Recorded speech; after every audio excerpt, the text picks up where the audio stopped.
Hey guys, welcome back to my channel. If you're new here, I'm Mayank and I'm a second year student at HEC Paris doing a Masters in Management specializing in marketing. In this video, I'm going to share with you my entire experience of flying from Paris to Bangalore via Air France on the 25th of November 2020.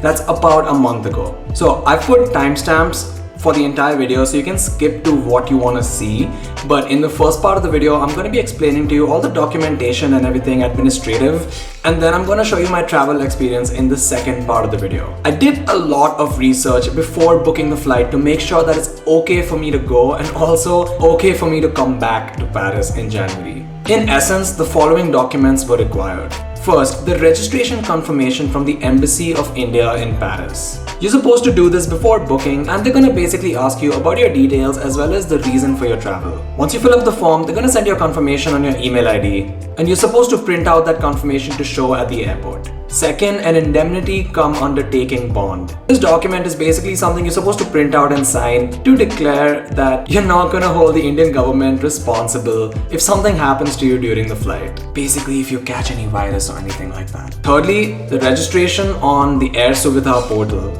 This is another registration you're supposed to do. The website of the New Delhi airport. Bit confusing, but it's the New Delhi airport irrespective of which airport you're actually going to be landing into. Giving details about yourself and declaring that you don't have any symptoms before travel. You're supposed to do this at least 72 hours before your flight. Now, as for a negative test report. A negative PCR test taken within 72 hours of your flight allows you to be exempted from any quarantine requirements, irrespective of which airport you land into. If you're landing in Bangalore like me, the quarantine is entirely a home quarantine for 14 days. Even in this case, it's of course a great idea to get tested just to be safe, especially if you're going to be going back home to your parents. But if you're somehow not able to get tested, you can still go home. Alright, let's now talk about my travel experience. I started for the airport from HEC at about 8:30 AM with my good friend Eleanor, who was also flying back home to New York the same day. My flight was at 1:15 PM and I aimed to reach the airport around 9:30 AM. The airport process was actually not that different from what it was before. I had already done a web check-in, so I went straight to the baggage drop-off where I dropped off my bags. Here, the nice lady at the counter just asked me for my reason for travel as well as the indemnity cum undertaking bond, aside from my passport and my French residence card. She didn't specifically ask me for my embassy confirmation, but I showed it to her anyway. After she had a look at this and took my bags, I next went to the passport control or immigration, where I was not asked any questions at all.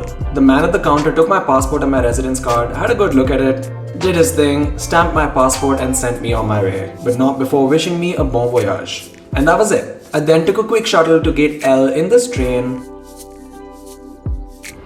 Prochain arrêt, terminal 2E, porte L. And then went through security, which was also pretty uneventful. And then I was done. It was so strange at the airport to see all of these shops closed and shutters down. It was, that's when it started to feel a bit, this year is a bit different. I was done with everything around 10:30 in the morning and I still had 2 hours to kill before my flight started boarding. So I got myself a little something from Starbucks, a chai tea latte, which by the way is my favorite Starbucks beverage, and also a chicken sandwich because I was hungry. I also saw this cute cup which I decided to buy for my sister as a last minute gift. The eating area at Starbucks was closed, so I had to find another place to sit down and eat. I then took out my iPad and started writing the script for this video on Notion. At around 12:30, we were allowed to start boarding. My temperature was checked using a contactless thermometer and I scanned my boarding pass at the gate and went on through.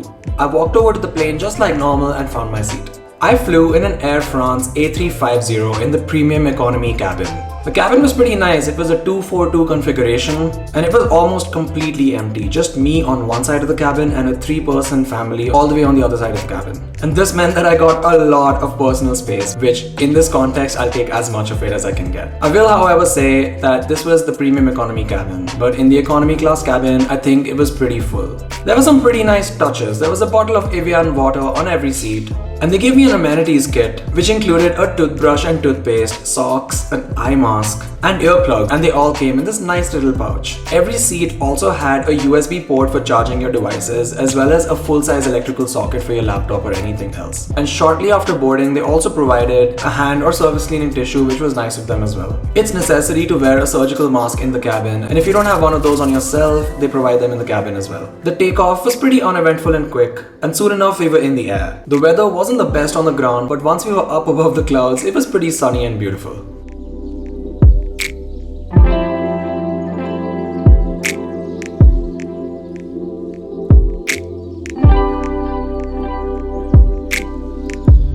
Once the seatbelt sign was switched off, I took out my iPad once again and continued to write the script on Notion.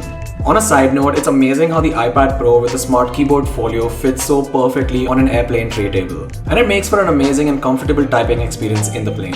After takeoff, they distributed these forms that we were supposed to provide to the airport authorities in Bangalore. One thing that I forgot to bring with me was a pen. And you should probably keep it in mind to bring one for these kinds of things. You don't want to be using anyone else's pen. Thankfully, the cabin crew on board were nice enough to just give me a pen to use. Let's not talk about the in-flight meal. Very shortly after, they served lunch. The main was a dingri makkai masala with a side of raita, as well as a dessert, which I think was kheer. For a drink, I chose to have champagne because I know I'm not going to be having much of that before I return to France. Honestly, it was all really good, no complaints at all. There was also bread and butter, yogurt and a pickle. And to finish everything off, there was a typical Indian mouth freshener or saunf. I was very full and I was very satisfied. We were flying over the Alps while I was having my meal, and that was just another cherry on top to have that view on the side.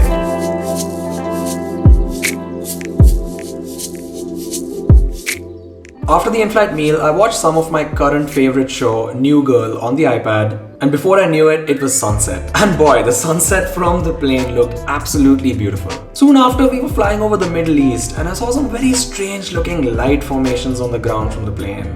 These were neighborhoods that were only partially lit up, or just like one long road that was lit up. It was super weird. If you guys know what that might be, just leave it in the comments below. I really want to know. And then we flew over Dubai, and the sky and the view was so clear that I could even see the Burj Khalifa from my seat, which was incredible. On the way to the washroom once, I also noticed that they'd kept out some cookies and granola bars for anyone that was feeling a bit hungry. So I grabbed some of those as well to eat while watching TV. An hour before landing, they gave us another in-flight snack. This time in a bag that I could take with me if I wanted to. But I just decided to eat it right there. Cause why not? Alright, let's not talk about the arrival in Bangalore. I think this is the part that most of you would want to know about. What are the procedures after landing? On exiting the plane, they collected the indemnity cum self-declaration form that we filled out in the plane. And after that, we were in a long line for health clearance. They had even placed chairs for you to sit while you waited, so that everyone's not in one line and super close to each other and everything. It was pretty cool. I think it was well managed, as well as it could be in India. The health clearance consisted of thermal scanning using a thermal camera and a pulse oximeter reading, which they noted down on the self-reporting form that we filled out on the plane. If those two are clear, then you take that form with you with the noted down things and you move on to the next counter where they look at that and also collect your negative PCR certificate. Once they're satisfied, they're gonna give a stamp on your boarding pass saying that your health clearance is done. The next step was immigration, which was pretty smooth, just like before. They just look at your passport, put a stamp on it. And then there's immigration hand luggage screening, which is again just like before. They scan your hand luggage to check what you brought with you and should you be paying duty on it. And then you're done. Almost. Afterwards, you go collect your luggage from the carousel and then you just walk out and then you're almost done. At the very end, just before exiting the airport, they asked me for the self-reporting form that I filled out on Air Suvidha, and then I was let out. And that was it. Alright, that was my entire experience of flying from Paris to Bangalore last month. If you like this video, give it a thumbs up and consider hitting that subscribe button because I'm going to be uploading a lot more content just like this about life in France as a student or life in France in general. And yeah, you can also click on these two videos. I think they might help you out, and see you guys in the next one.